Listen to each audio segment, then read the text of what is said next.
L'être humain en tant que tel est honoré en islam. Cela est exprimé dans l'absolu, sans aucune exception, sur la base de la couleur, du sexe ou de la religion. Allah dit en effet, nous avons certes honoré les enfants d'Adam.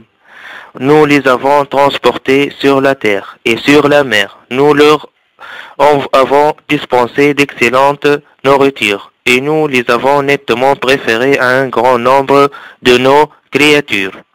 Ce verset qui rappelle la place d'honneur réservée à l'être humain concerne, de par sa formulation générale, aussi bien les musulmans que les non-musulmans. Les uns comme les autres sont transportés sur la terre et sur la mer. Les uns comme les autres bénéficient des excellentes nourritures. Les uns comme les autres sont préférés à un grand nombre des créatures d'Allah.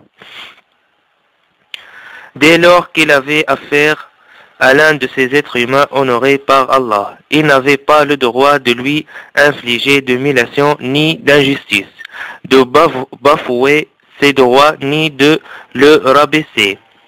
Ceci est clairement exprimé dans divers versets du Saint-Coran ainsi que dans la vie du prophète Mohammed sallallahu alayhi wa sallam. Allah dit: n'attentez pas à la vie humaine qu'Allah a déclarée sacrée, sauf pour une juste cause. Cette injonction a une portée générale. Elle s'applique à la vie des musulmans comme des non-musulmans. C'est ce qu'exprime admirablement Al-Qurtubi, qu'Allah lui fasse miséricorde, dans son commentaire de ce verset. Il a dit: ce verset interdit d'attenter à la vie humaine qu'Allah a déclarée sacrée, que ce soit celle d'un croyant ou celle d'un non-musulman, en situation de paix, sauf si une juste cause rend nécessaire de le tuer. Le prophète Mohammed sallallahu alayhi wa sallam a dit dans un hadith: celui qui tue sans raison un non-musulman bénéficiant d'un traité de paix, Allah lui interdira l'accès au paradis. Cette conception s'exprime admirablement dans la leçon que nous a donnée le prophète Mohammed sallallahu alayhi wa sallam, lorsque le cortège funèbre d'un juif est passé devant lui. L'imam Muslim rapporte d'après Ibn Abi Layla que comme Qais ibn Sa'd et Sahl ibn Hunayf se trouvaient à Al-Qadisiyya, un cortège funèbre passa auprès d'eux, et ils se levèrent. On leur dit alors: il s'agit de quelqu'un de ce territoire. Ils répliquèrent que le prophète Mohammed sallallahu alayhi wa sallam s'était levé au passage d'un cortège funèbre et qu'on lui avait dit qu'il s'agissait d'un juif. Il avait répondu: ne s'agit-il pas d'un être humain? Quelle noble attitude! Voilà comment l'islam considère l'être humain. Avec cette réponse, le prophète Mohammed sallallahu alayhi wa sallam incitait les musulmans à respecter tout être humain sans restriction.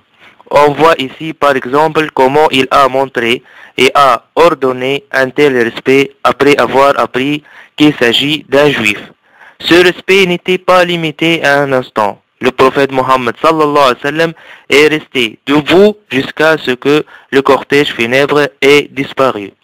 En effet, la version de ce récit rapportée par Muslim d'après Jabir ibn Abdullah, qu'Allah l'agrée, nous dit: le prophète Mohammed sallallahu alayhi wa sallam et ses compagnons restèrent debout au passage du cortège funèbre d'un juif jusqu'à ce qu'on ne le voit plus.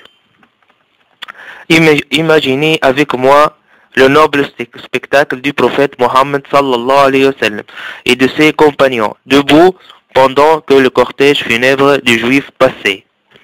Cette vision a ancré dans le cœur des compagnons et des musulmans après eux le fait que l'islam respecte et honore tout être humain. C'est également ce qui a poussé Qais ibn Sa'd et Sahl ibn Hanif à se lever au passage du convoi funèbre d'un Zoroastrien, adorateur du feu. Ce Zoroastrien n'appartenait même pas aux gens de livre. Ses croyances était en totale contradiction avec l'islam. Il faisait partie d'une population hostile. Et malgré cela, les compagnons, conscients de la valeur de l'être humain, l'ont honoré en se levant au passage de son cortège funèbre. Voilà donc comment nous considérons les non-musulmans. Voilà la conception que les musulmans gardent à l'esprit dans leurs relations avec les membres d'autres groupes humains. Allah de sa vie.